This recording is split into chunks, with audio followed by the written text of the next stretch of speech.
Welcome back to the Two Mutts podcast. I'm your host, Joshua Marshall. My co-host this evening, he is back with us. We have Brody McIntyre, aka the Closer. Broads, how's it going? It's going, buddy. Recovering from the John Reed last weekend, so that was pretty busy. Boys did well, so we're back at it now and trying to make some money because I was away from Thursday to Sunday, just doing nothing other than watching kids hockey. Back Yeah, to reality. yeah, exactly. No, we'll get into that for sure. And our guest this evening, he is back with us. He's been with us about what 4 or 5 times, I believe. We have Sonny Sekhon from Free Play. He is the Chief Revenue Officer, I believe. Is that right, or did I screw that up? That is correct. That is correct. Okay. All right. How's it going, Sonny? Yeah, it's going really good. Busy week. I was in Montreal and Detroit last weekend for the Oilers games, which was a blast, and then minor hockey week for our free play hockey teams, which is quite busy and hectic. So just lots of hockey and keeping us busy. Yeah, you were I saw you linked up with Clem Costin, a big fan favorite here in Edmonton. So you're still kind of, I guess, do you still have your hands dipped into the Henry Singer kind of thing, and you're kind of still helping players out here and there when you can, Sonny, or how's that go? Yeah, for sure. It's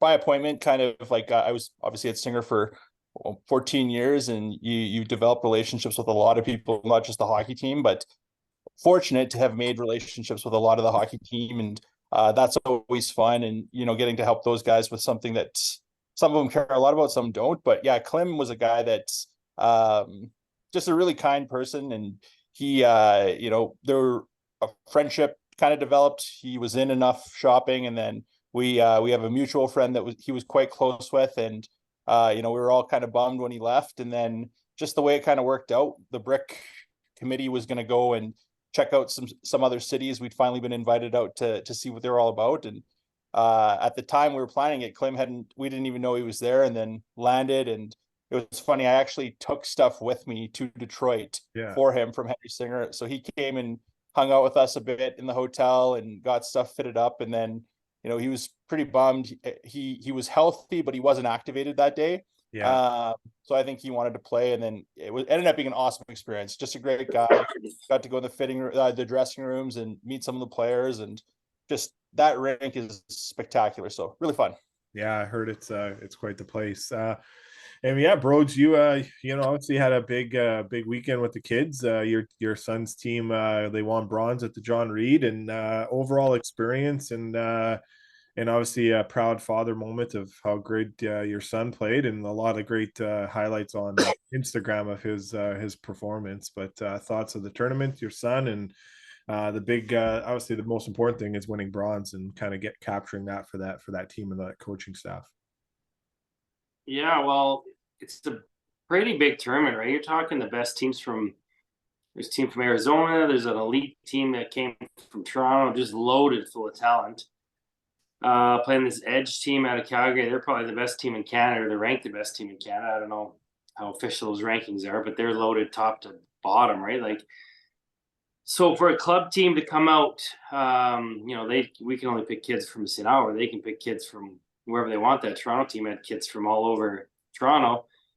Edge team had kids from all over the place, kids from Red Deer, right? So to be able to compete and show that St. Albert's program is pretty elite and hang in there and be third place out of 16 teams and 16 darn good teams was really impressive. It's the best result actually the teams had.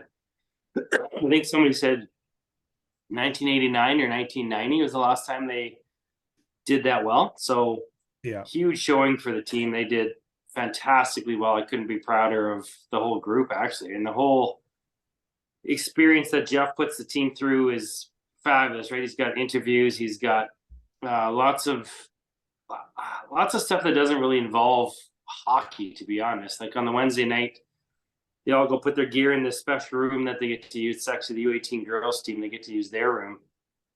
And he makes them write an essay or a couple paragraphs or a few paragraphs, whatever it is, on who you're playing for, right? So everybody goes around the room and talks about, I'm playing for my, etc. Right? So my son's was playing for his brother because he always looks up to his brother, who's his idol, and playing for his grandpa who passed away last year. And why these guys are their role models, why they're playing for them, and then they go around the room and share those experiences with each other. So that's, outside of the hockey part, which is super cool. That's pretty important stuff and a little more real than a 14-year-old hockey tournament, right? So his coaching staff does an unbelievable job of that kind of stuff. On the selfish side, my kid did fantastically well. Probably the best hockey I've seen him play. He was called upon a lot, played a lot of minutes, a lot of important minutes, and did very, very well. And in his world, everything was great because Pavel Barber, I don't know what you call it, not retweeted, whatever it's called on Instagram, put up some clip of him scoring a goal that's kind of gone viral. So and he messaged him privately. So in his world, from a 14-year-old Pavel Barber, getting a message from him is pretty cool stuff. So all around, it was a super cool experience. Wednesday night right through to Sunday afternoon, boys were gassed by the end of it, and all the parents, and had a wonderful time. The group who put it on, Sonny, I'm sure, is Brent Condor. I know he ran it all. His kid was in the Brick a couple years before Ozzy played in it. He was the goalie on that team, and I'm sure he picked Brittle's brain a lot on what to do and how to do it and when to do it and all those ins and outs of putting together a hockey tournament, which he did a great job of. So yeah, it was awesome, top to bottom. That's awesome. Sonny, you want to chime in on that? Yeah, I know some of these kids you've seen and play, watched play, and all that. So proud moments for you, probably too. Yeah, no, it's awesome to like see the progression. Like, obviously I'm very close to the Brick tournament and seeing what kids are doing at 10, but now like being able to track with social media and just staying in touch with folks, just that progression. I didn't see this clip, but I'm like super stoked. I've like made a note already. I want to look at that right after and maybe get Brick to retweet or reshare it, whatever it is. No, it's awesome. And like, I think it's great when tournaments can like look at what other tournaments are doing. Like, the Brick takes a lot of pride in what we do and creating experiences for kids. Some of those kids will go on and do amazing things in the NHL, as we all know. Lots won't. So hearing stuff like what you're sharing about them talking about what it's for, I think is so good for the culture of the game and like just the kids that are going through it. So that's something like I'm happy to hear too and to share. But yeah, no, it's I just got to see a few of the clips. It's just, it continues to blow my mind how every year it's like, I feel like every 10 years you would see these like leaps in terms of what kids could do. And now it's like every year it's like what is like, what's the next generational player going to look like? Like Crazy. it's crazy like it's crazy to see what's happening and how skilled these guys are game and how quickly they can process things. So it's just fun to be around and watch. So That's Sonny, well, you'll have I told you kind of off air there. The team from Toronto, I had a handful of kids that played in the Brick and Ozzy's age. His team, the St. Albert team, had 4 kids that played in the Brick, and then the Edge team was basically the rest of the Brick kids. Like, I bet you, I haven't counted. My guess would be 7 or 8 or 9 or 10. and kids. that's DuPont's on No, Edge. DuPont. He's playing U18. Okay. I can't fathom what would happen if he was in that tournament. But that team would have been even. His dad was the coach actually, so that team had the rest of the kids that played in the Brick for our team Alberta. So there's a lot. It was cool seeing like some of the Toronto kids I haven't seen since they were 10 years old. Actually, Gary Roberts' kid, nothing to do with Brick, but Gary Roberts' kid won MVP of the tournament. No way. Yeah, pretty neat stuff. But cool seeing the guys that we watched when they were 10 years old, and here they are back in St. Albert and doing their thing, and a lot of them are still really good. That's awesome. Was Gary there, Rhodes? He was, yeah. Nice. Yeah, he's doing obviously what he's doing with these athletes now. These young kids coming up is pretty cool. But speaking of that, Sonny, you got some something to be happy about too with the free play kids. Was it the Wolves? The Wolves, yeah. Go ahead. Yeah, so that's pretty sweet. I think our kid Cam Stewart. I think Cam Stewart, his son, is his son on the team, I believe. Is there a last name Stewart on the team? I think so. But yeah, Cam I don't helps know. us out produce our podcast. So yeah, his I think he was talking about it too. But yeah, go ahead. It's pretty sweet. No, I mean it's unreal. I remember talking to you last year about you know, where we were with the program and hockey being so important and wanting to expose kids to it, and also being part of changing the game, right? Like how do you introduce kids that don't generally want to play hockey, that don't look like hockey players? And it's like, well, you bring them all in together on like in a safe space and you go through it together. And so last year, you know, we would be happy if it was like a 7-goal spread and um you know, the kids all showed up, and which they did every single time, regardless of winning or losing. We had a full roster every night. People were positive, happy. They're just experiencing the game. And then to go into your second year to grow our program, more teams, but then to have that group from last year, getting some structure. I can't say enough good things about the coach, Evan Nord, and his staff, and just creating like a positive support system for these guys. But and then they kind of go on a run and they get into minor hockey week, and you didn't really expect much. And then those games are interesting because they're run time. You know, you got to play, but you just get ahead and you never know what can happen, right? And like I swear, I watched the last game and it was probably 50 minutes all in, right?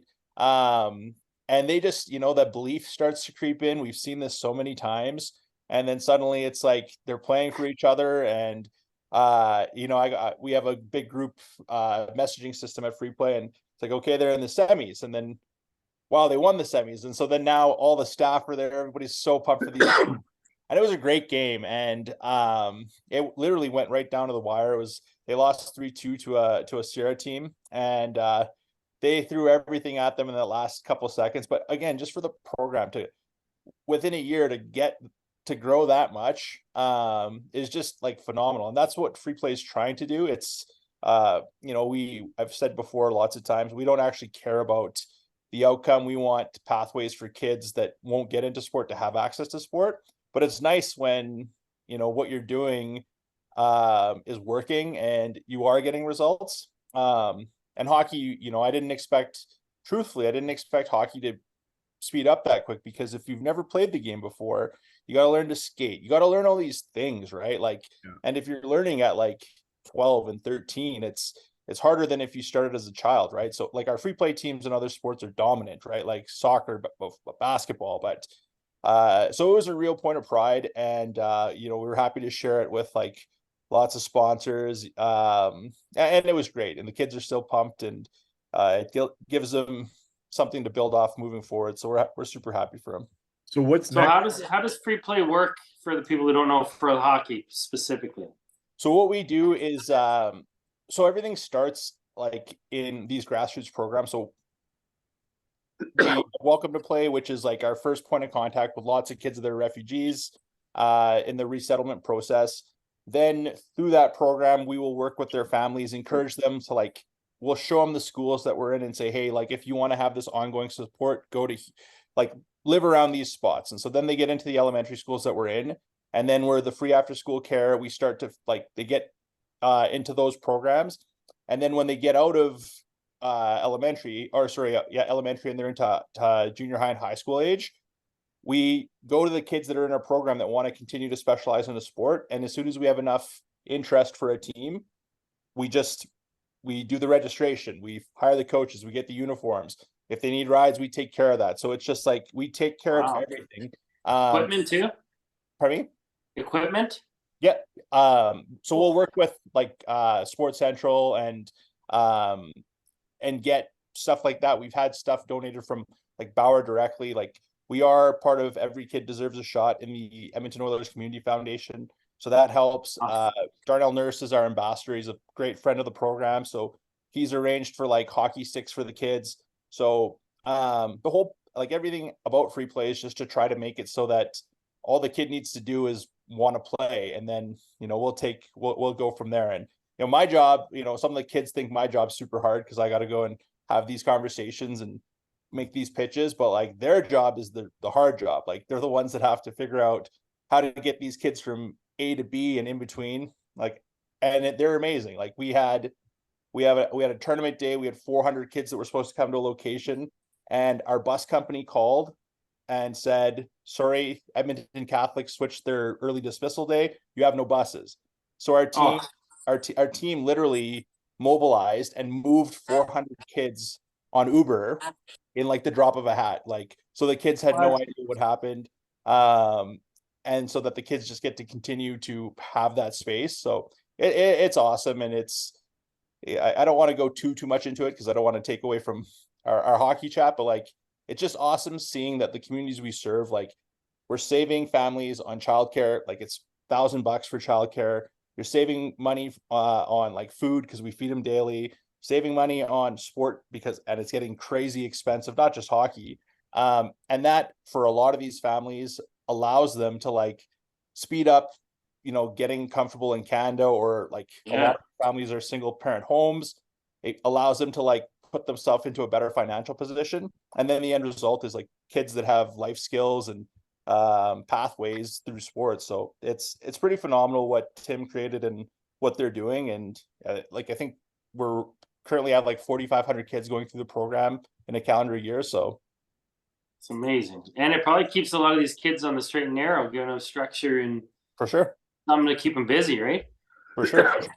Yeah. Awesome. Yeah, no, it's a blast. No, it's a great thing, and yeah, it's pretty sweet when Sonny comes on and kind of talks about it. Kind of just sends that reminder, and if anyone out there that's listening, Sonny, how can they get in touch with you to maybe support, help out in any initiatives along that way? Yeah, like the easiest way is like if you go to our website, it's freeplayforkids.com. And that will walk you through like everything. The program's super robust. I can't walk through all of it. You gave me an hour and do it justice, because it's like on an average day, we're in 45 locations simultaneously doing stuff, right? So it gives you kind of that idea. And then on there's like a give back. So there's volunteerism, there's sponsorship, there's donations. And then if you want to reach out to me directly, like it's just Instagram's the easiest way to get to me, and then we can take it offline. And it's just SONNYYSEKHON. And that's like the easiest way. It funnels into my email, and then we go from there. But yeah, and I'm happy to chat about it, happy to answer questions about it. But yeah, and I always appreciate you giving us the space to talk about it too, Josh. No, it's anything we can do here at the Too Much Podcast to help out. We're happy for that.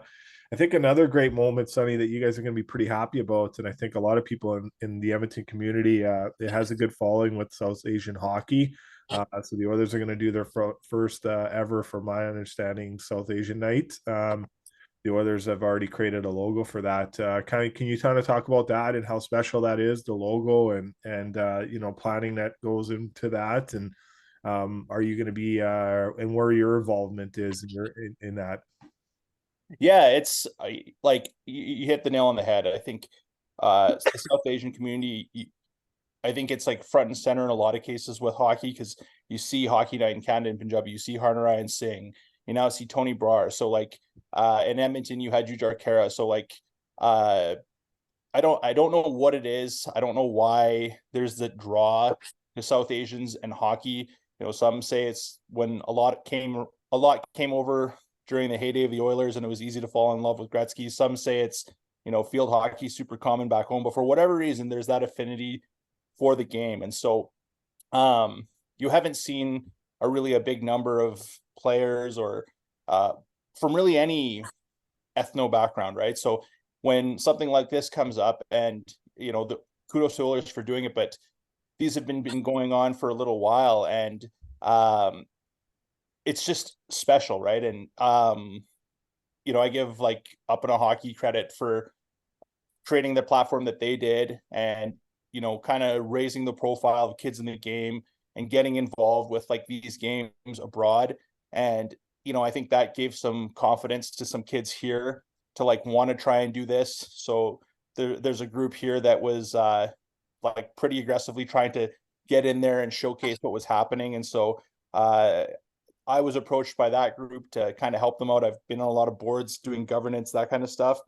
And so I was just there originally to be like a spectator and just watch this thing unfold. And Yeah. I once it started to go, I was like, oh, this is awesome. And so the logo that you're talking about, the kid that designed it, him and his brother, they worked with the designer, and like that process alone took probably 2 months, right? Because South Asia is like so diverse. There's so many people there. There's so many religions, and to try and find something that not only does justice to the logo and like is appealing to everyone, because the Oilers are something to so many different people, but also represents or tries to represent such a broad community was challenging. And so the peacock is like quite common throughout the entire region, and it's like got religious connotations. It's but like all religions in the area, it's got folklore.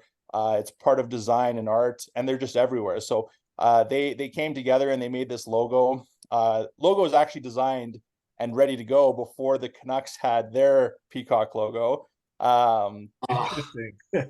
Yeah, so we actually like we've been sitting, and again, to go back to the planning, it's been sitting there since August, and then but there's just so much going on, and so that's just been a really great process. And like there's been a lot of working with groups, and like obviously like mentioning Up and like they've done that. They've been around, and they've established themselves in the community, and they have the relationship with the Oilers. They do the on ice stuff with First Shift, so that's a natural thing. And they're going to take care of ensuring that's happening. And obviously like their platform to showcase like this is what Edmonton is doing is fantastic. And then Tony, he's the face of the Edmonton Oilers, and he's on the committee, and he's there. And it'll be a great night. I can't get into too much of it just because they want the surprises, but there's a lot that's going to happen, and it's going to be exciting, and super proud to even just do anything related to the Oilers that will like live in history as like the first game. So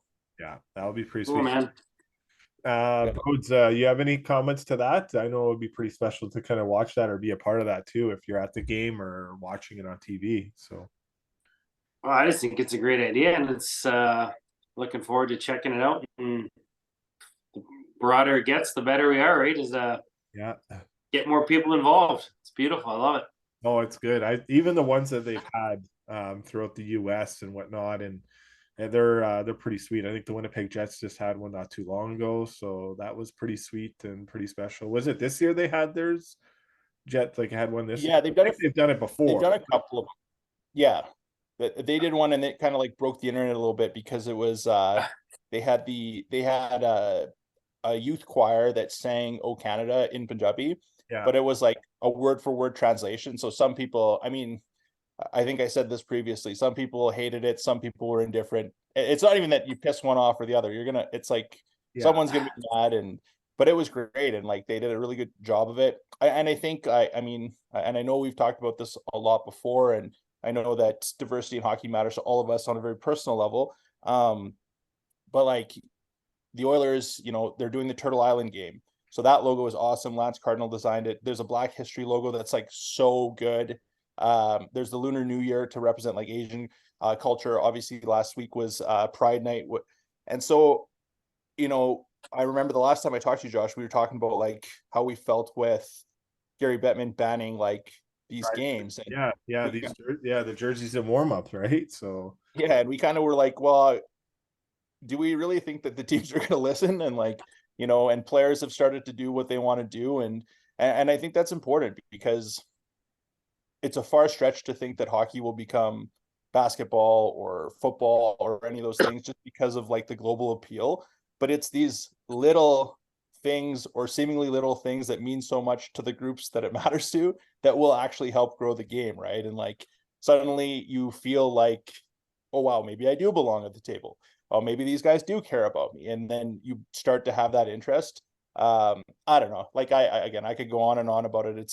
I think it'll be it hasn't quite sunk in. I saw the logo revealed. I saw it on their Instagram, and I just like kind of stared at it for a little bit because it's like, you never know. Like I never would have thought it would happen, and then I definitely never thought that I would even have a little bit to do with it. So really happy with our team, like Sonny and Jesse, Tony, Sabrina. They're all, and like again, the guys at Upda for what they're going to bring to the table for the kids, and I believe it's going to be a shootout, maybe a scrimmage, but like it's going to just be so fun to watch kids from the community on that stage. And like, yeah, I'm excited for it. It'd be pretty sweet. So Oh. what date is it again? Do you have the exact date? Yeah, it's March. I think it's March 21st. It's the Buffalo game. Okay. And I when we first got the game, I was quite excited, but I thought Buffalo would be a little bit better than they have been. Yeah, exactly. Hopefully they turn it around. But speaking of turning it around, the Edmonton Oilers have turned it around, and this is our Edmonton Oilers report, sponsored by our friends at Shadified Salon and Barbershop. They have 3 locations here in Edmonton. So go check Shaddy and his team out. They'll make you guys look fresh, as they always do. And they just made Connor McDavid look fresh. I know he was just getting his haircut and his beard all trimmed up the other day. So, yeah, the official sponsor, barber of the Edmonton Oilers too. So, closer every night, hashtag heater. It's in the group chat. What can you say? There's another one coming here in about 35 minutes. Yeah. What can you say, my friend? It all started about whenever I sent you guys a text. I said things are about to change, man. McDavid's back checking, McDavid's forechecking, he's finishing checks, he's changed his game.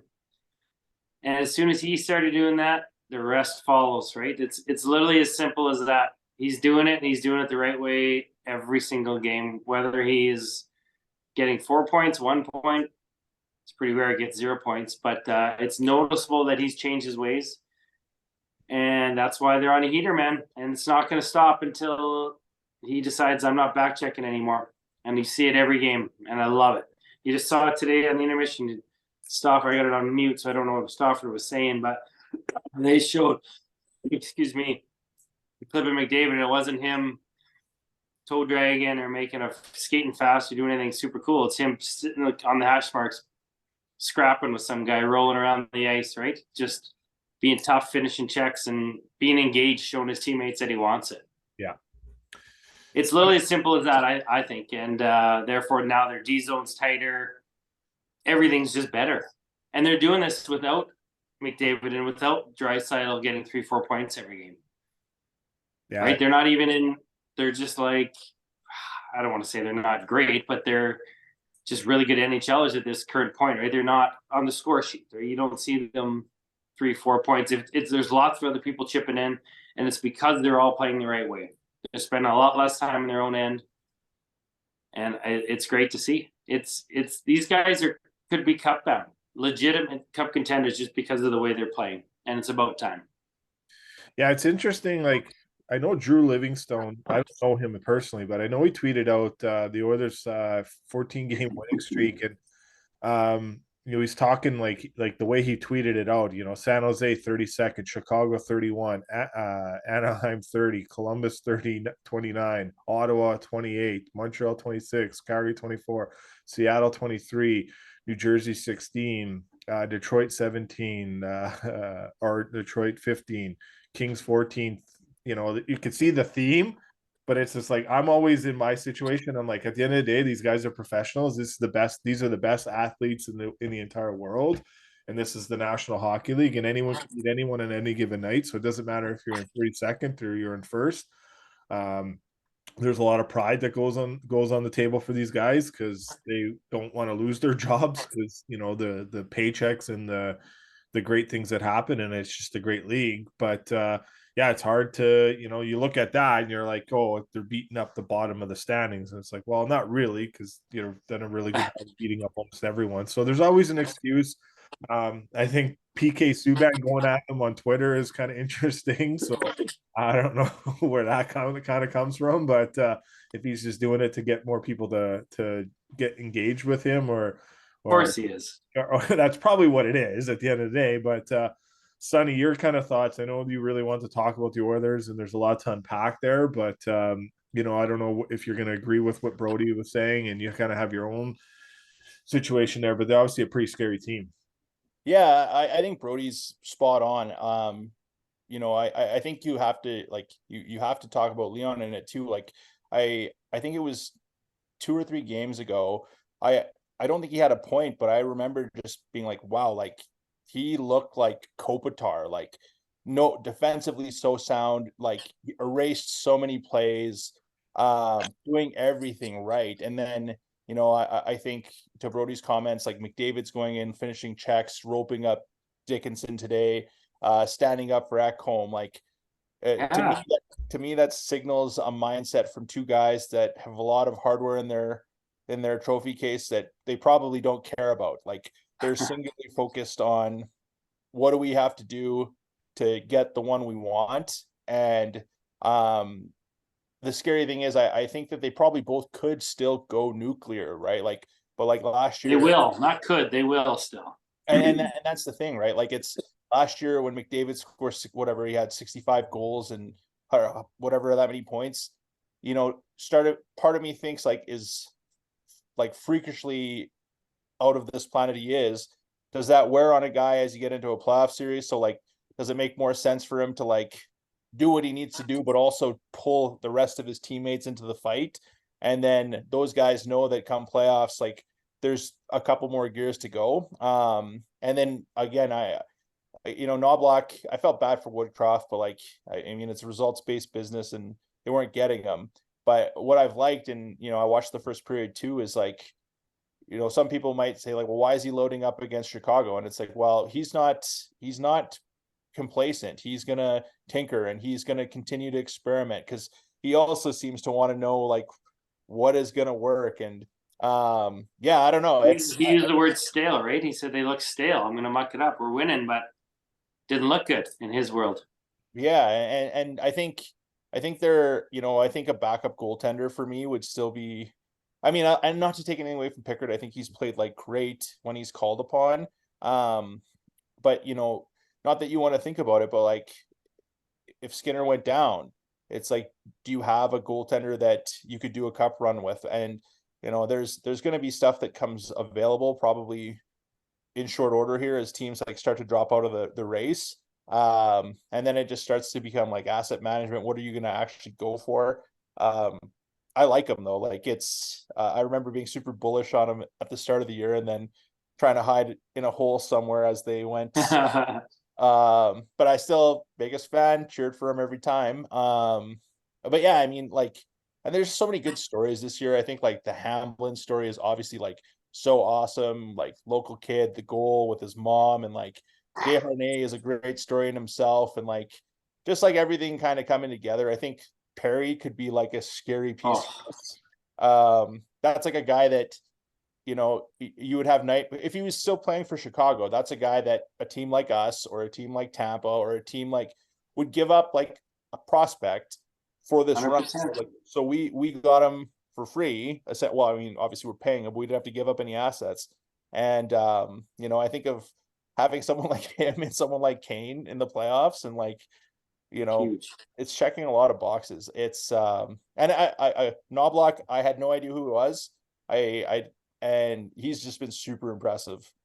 So yeah, it was funny because just a couple of days before Corey Perry signed, I was just talking to a few guys in the NHL, and they're kind of like, I was like, what do you guys think of the Oilers? And they're just like, man, if they can get a guy that has won a cup and been in the battle, that's just gonna go great for them. And I don't know if they knew Corey Perry was going to sign there or not. It's not like they told me that, but obviously that signing adds, you add that to your locker room is pretty huge. I know he won the one, and I know he's been a few that he's lost, but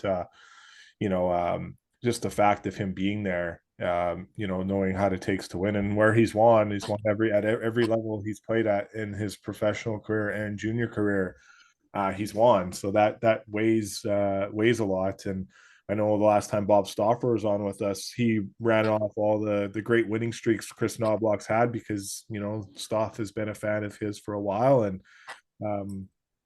so I think some of the moves Jeff Jackson's done here, along with Ken Holland, and bringing these guys in, and it's probably not easy bringing a guy in, but they did it with Evander Kane, and it's worked out. And now they're going to do it with Corey Perry, and I thought it was a good first press conference. And at the end of the day, it's his privacy, it's his life, what he wants to be told, what is out there, and you got to respect that. I know the media guys were asking it, but for sure the organization did all the due diligence to make sure that whatever happened in Chicago wasn't going to be something that was going to keep him out of playing in the National Hockey League. And obviously meeting up with Gary Bettman and Bill Daly and getting their blessing was another big step in it too for him. And now he he gets a week of practice and he'll get to play with the team on Saturday and get one game in before the All-Star break here. And so I just think that just stuff like that is good. It's going to be a good ad for them. And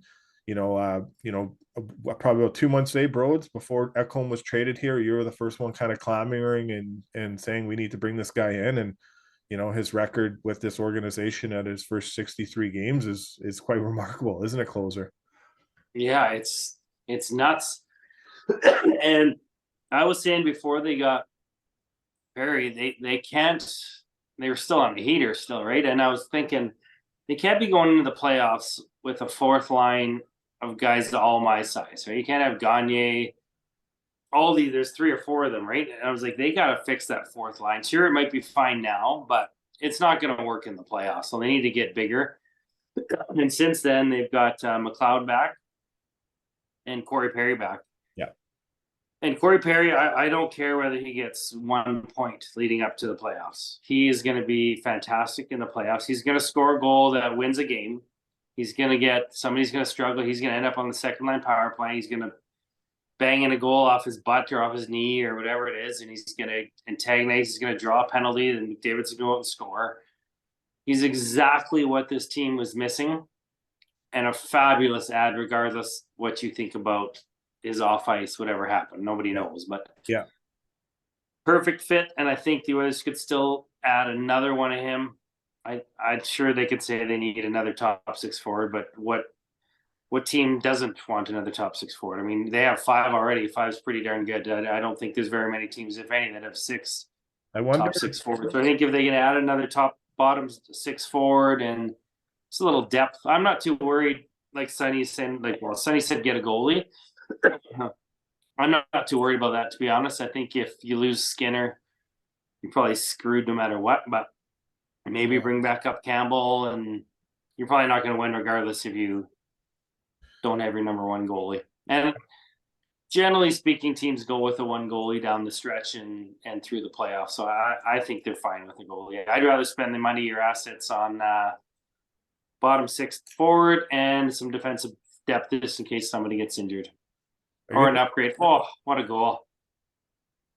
Josh, I was going to ask you because with your ties to Calgary and obviously Stauffer, Stauffer is a guy that always seems to know, and he shares information, and he's been really bullish on Lindholm lately. Like, do you think there's anything there, or like, do you think that's to me, when I hear the name, I'm like, well, where would he's obviously a top 6 player, but it's like, well, where does he fit?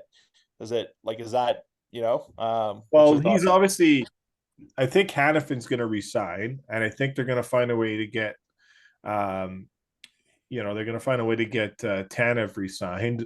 Lindholm's not going to resign. Like, that's not like, it's not like he's walked up to me and said that or anything like that. But just the consensus being in that press box, like, it doesn't seem like that's possibly going to happen here, which is okay. Like, he hasn't had a great year, and you're probably not going to get, you're going to get a return, but you might not get the return that you wanted a few years ago when he was putting up 100 some points with Tkachuk and Gaudreau. But and it's weird, like, all 3 of them now, like, Gaudreau's on pace for 51 points and Tkachuk's not having the greatest year in Florida too.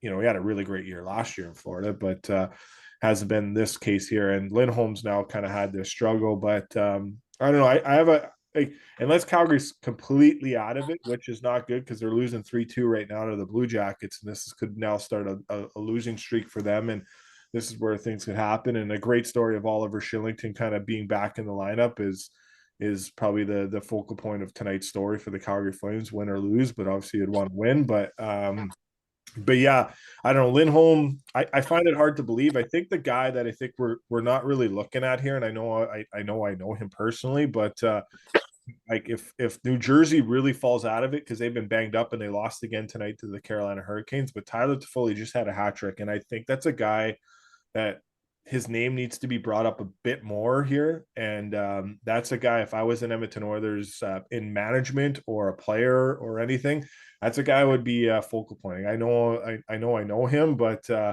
that's a guy that's won a Stanley Cup. He's a proven goal scorer. He's proven in the playoffs. He's a good two-way kind of player, and I think him on a line with Draisaitl or even Connor McDavid. But you would really want to break up like anyone he plays with. I think he'll do good. But if New Jersey falls out of it, that's a guy where you want to add another Stanley Cup ring into that locker room. That's a guy there that I think would be an intriguing name to take because he's a UFA. You probably get less for him than you're probably gonna have to give up more for Lindholm. But yeah, I don't. Lindholm shoots right, nobody. They need a righty. But Lindholm's a right hand shot too. So Lindholm. Yeah, they need a righty. Yeah. So now like he's obviously the thing is now like I see why Bob's probably bringing Lindholm up because maybe in the playoffs you're just going to run with Connor and Leon and maybe that's kind of what they're doing now and obviously Lindholm's a better center than Nuge. Nuge is a really good player. He's not a bad player. It's just the faceoffs isn't what he. Did you just say obviously he's better?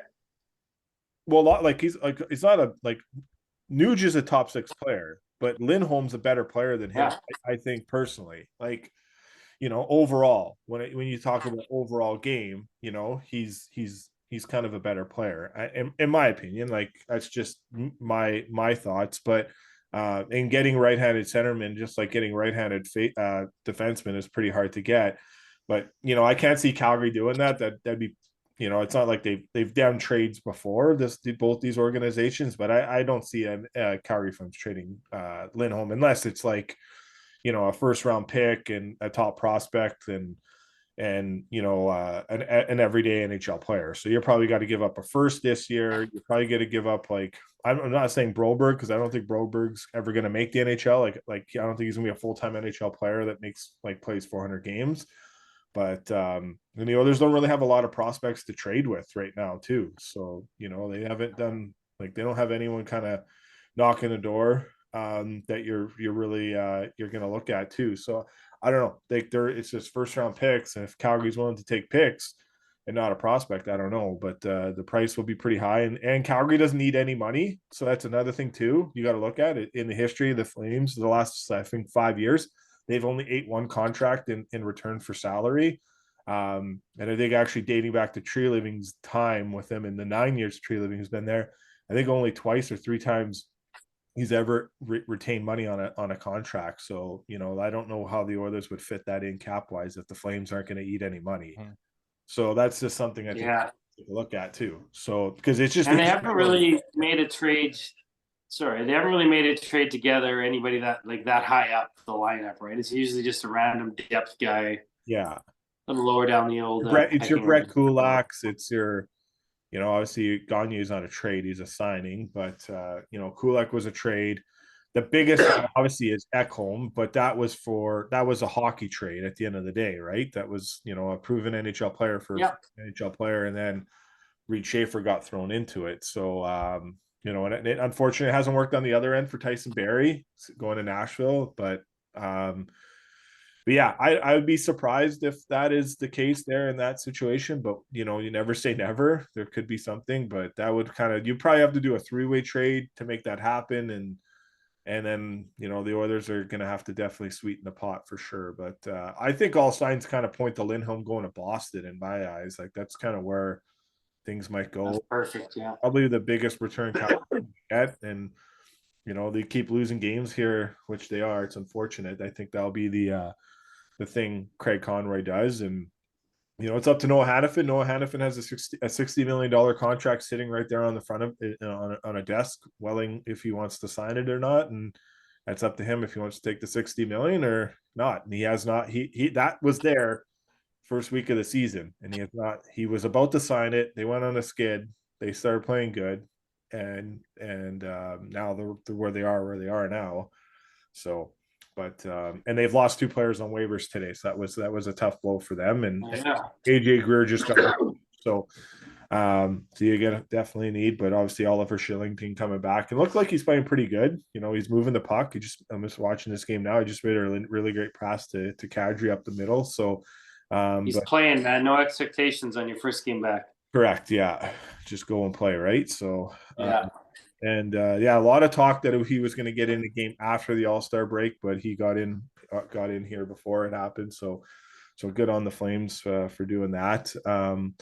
Yeah, I don't know, anything you want to jump in on that, Sonny? Sorry, I know I rambled on there. No, I like I kind of wanted to ask you more about your time in Calgary on the scariest catwalk. I would wolf my cookies over the ledge. I'm so scared of heights, and that super happy for you. What was that like? Well, being a carpenter by trade and a journeyman scaffolder too by trade, and a journeyman carpenter, heights aren't that scary for me anymore. So over the years, you get used to it. But I'm not gonna lie, when I first walked into, it was pretty cool walking into that rink and not really knowing what was going on. No one really showed. I just all I had is an email. I'm like, here you go, go in. Security's right there. They badge you in. They check your stuff to make sure you don't have anything that you should not have. And then it's like, stay left. And I'm like, all right, I'm staying left. And then all of a sudden there's a media room you go and sit in. And so you go sit in there and you just have a meal. It's a $12 meal. It's really good food. Can't complain. And then the media, as soon as I walked in, the media guys he goes, you're from Philadelphia? Because that was my first game. And I said, no, I'm from Edmonton. He's like, get out, leave now, go. Yeah. So it's like, no, he was really nice. His Dennis was his name. He's like, first time here. And I said, yeah. And he's like, you're not from Philly? And I said, no. And he's like, all right, put your stuff down. I'll give you the tour. So he gave me the tour. And then as soon as you go up this long, like this elevator, it's like the longest elevator in the world because it takes you right to the top of the arena. So we're at the bottom of the arena. It takes you right up the top. So you get up there and then you come down, go out this door, you kind of take a little left here. And then you go up 2 flights of stairs and then you go down and then they're like, hey, this is where the true test of feet is. And it's security stands there and it opens the door and then you go. So you're walking above the fans, like literally like you're above the fans and then you're above the ice. So like when you first come around, it's the first people you see is the healthy scratches for the visiting team because they're sitting right there. And then and then there's some local press, and then they have about I think it's about 12 NHL staff. So they're the guys collecting the hits and the stats and the shots and all that stuff. So they're kind of sitting in their own little area. And then there's another kind of area here. Oh, mic is beeping off, but yeah, so there's another area that you walk across the scoreboard. So that's the side where like Kelly Rudy would be and Rick Ball and obviously the visiting team. So that's the scary part because you're literally walking across the ice. So yeah, I could not do that. yeah, it was pretty scary. But the area I get to sit in is a further down, and so my last seat is right where like the assistant where all the scouts and GMs and stuff come that are coming to scout the two teams that are playing. Because the team that is playing, they have their own seat across from you, and then so they're on one side, and then the Flames management staff's on another side. But like, yeah, you have all the visiting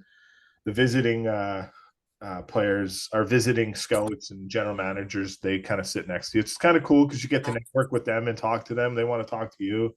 They want to know what you think, then you want to know what they think. So, but before the game starts, you kind of see who's all coming. So it's a pretty cool experience. I'm not gonna lie. It's once an opportunity that I'll I'll never forget. Once it was my first.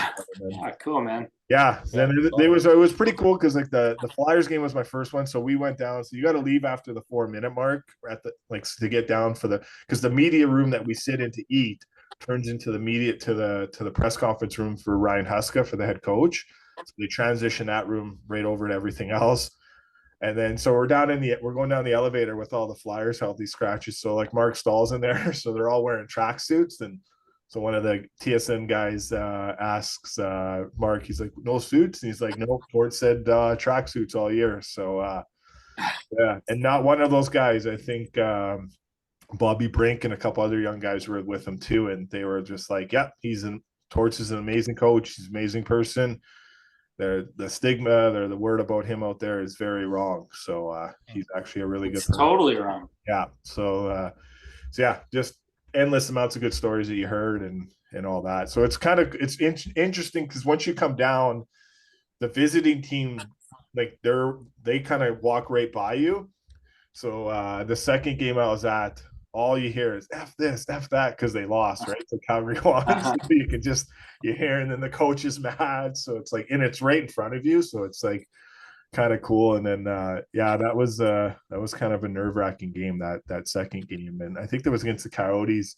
And then the Flames management staff walks right by you and they're just like, we squeaked that one out. So it's kind of cool. But yeah, hopefully we get more experiences like that. I love to, the thing is, I'm there kind of by myself, so I'm just mingling with more people, but it'd be nice to kind of have some of our guys here on the pod and stuff like that, kind of get that experience too. We don't have it quite yet with the Edmonton Oilers, so we're working on that, but the Oilers still help us out. We do we got 3 great events coming up with the Edmonton Oilers for some morning skates and stuff like that. So yeah, we're looking forward to it. It'll be pretty sweet. But That's awesome. yeah, so that's Sonny.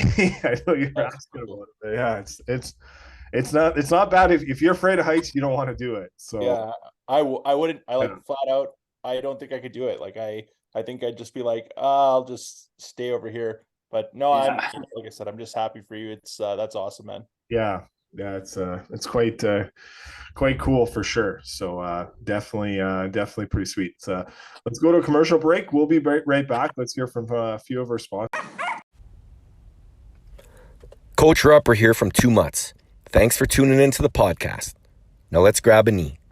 Have I got a deal for you? We have teamed up with Manscaped and we can save you some big time coin this upcoming NHL season. Guys, are your sticks and pucks getting hairy in the corners? And gals, is your goalie still using horsehair Coopers? Well, let's wake up! Use the code 2MUTS to save 20% plus free shipping on Manscaped products. Listen, we all love to score and we all want to win the cup. Why not do it on a fresh, clean, smooth sheet of ice? That way we all win. Manscaped is the only way to go. Again, the code is 2MUTS to save 20% plus free shipping on Manscaped products. Now let's bring it in. Manscaped on 3. 1, 2, 3. Our NHL news and notes segment is brought to you by Sheena Boychuk. Yes, you heard that last name right. That's Sheena Boychuk. As a licensed realtor, Sheena has you covered to buy and sell your home in this hot market. She also offers home consulting services to help you upgrade your living space. Check her website out at sheenaboychuk.com and tell her the 2 Months podcast sent you. Realty by Design, your design approach to real estate. Yeah, so obviously to end up on some unfortunate news, I think as you know, guys in the game and following hockey, you know, this story's been around for a bit here, and we thought we were getting to the end of it, and then there was a bit of delay, but that's regarding the 2018 Team Canada World Junior Team, and obviously the London Police, you know, letting people know that they're or the Globe Mail report saying that there's been 5 players asked to surrender to the police. The London Police obviously put out a tweet yesterday that now when this episode releases, it'll be 2 days, but they put out a tweet saying that they'll have a press conference on February 5th. That would be a Monday, to kind of have some questions and furthermore comments towards this.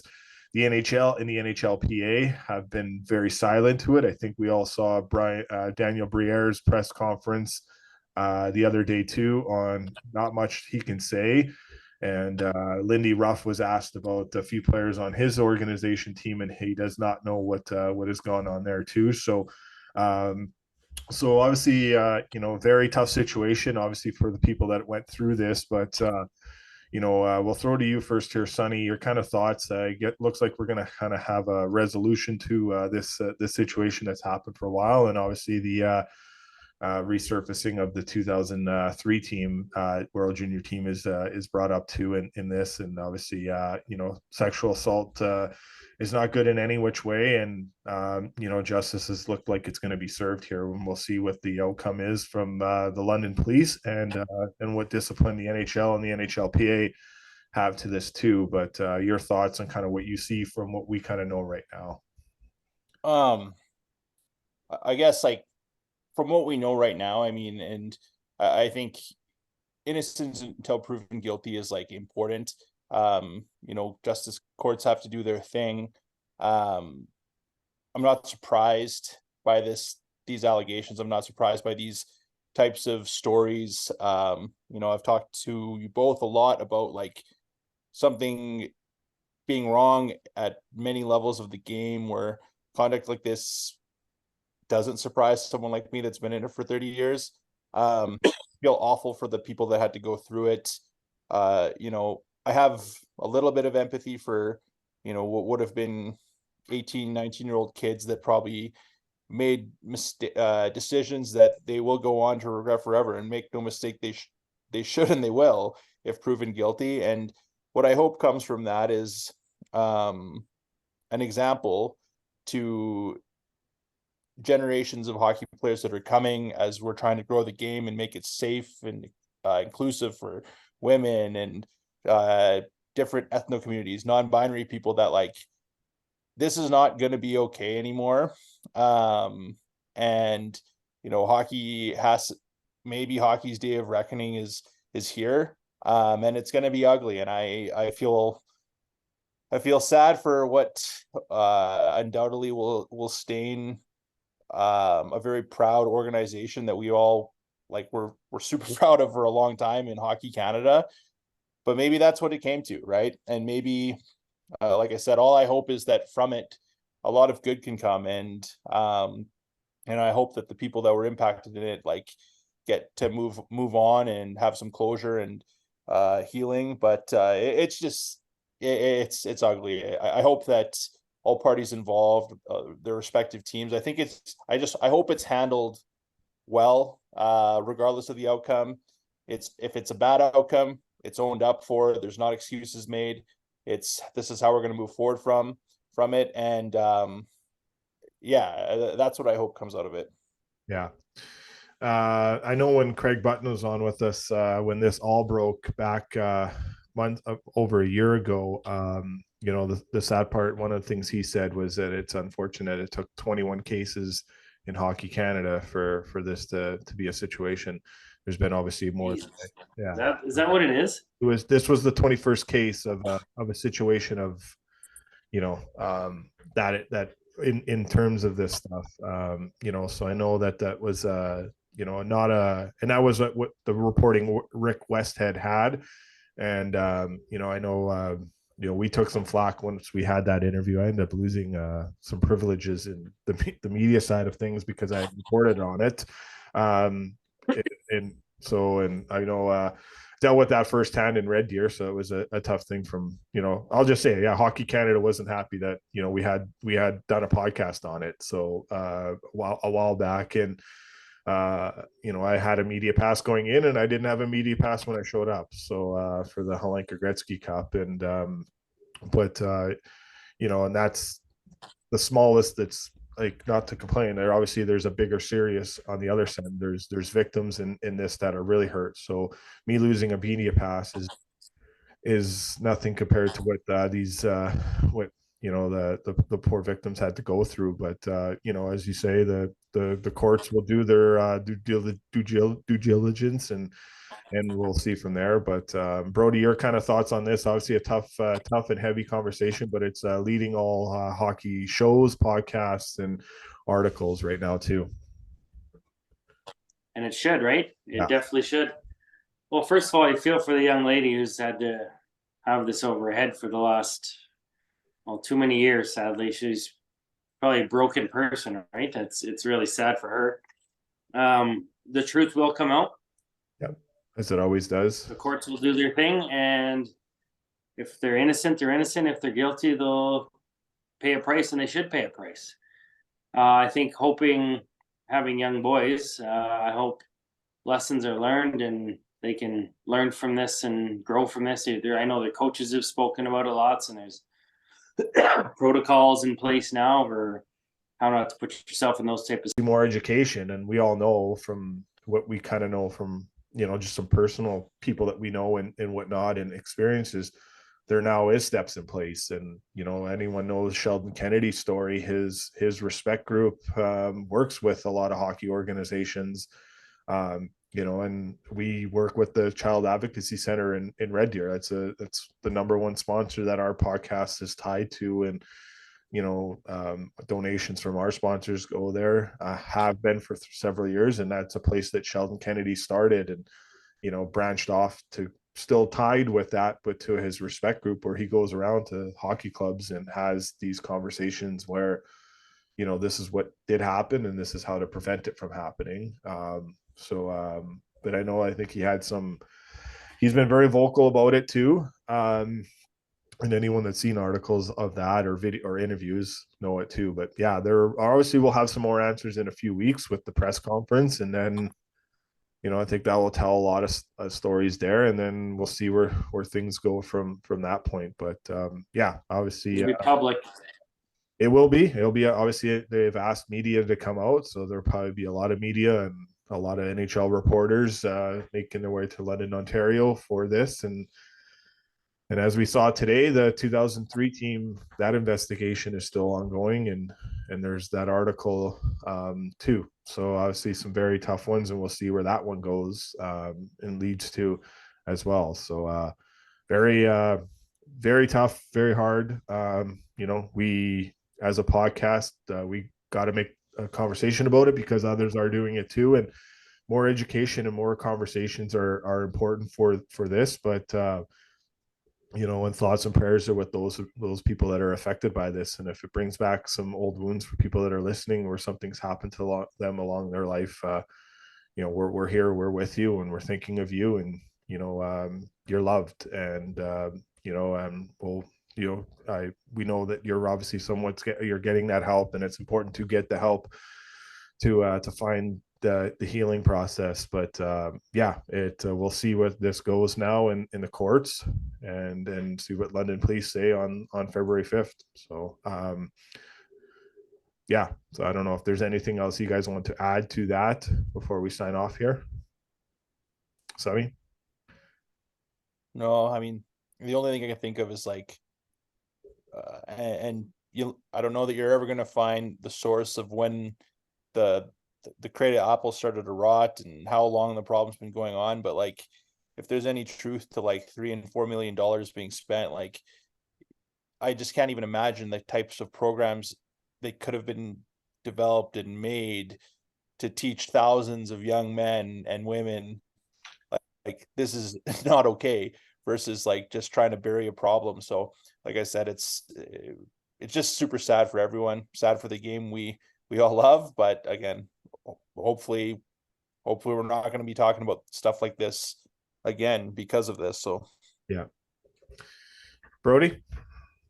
Yeah, I agree, man. Like with Sonny, it's the money spent could have obviously been used in programs and teaching and lessons. And I hope moving forward, we'd never hear about this again, because it's not happening, not because it's thrown, it's swept under the rug, right? I hope it's just people have learned and the world gets better. I hope that's the way it works.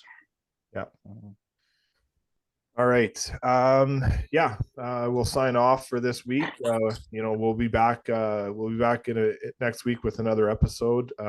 Big Oilers win tonight, and a tough loss for the Calgary Flames. Hashtag heater. There you go, bro. So 15 in a row for the Edmonton Oilers. Unbelievable. Do they get the record and beat the record is the question. Do they get to 17 plus?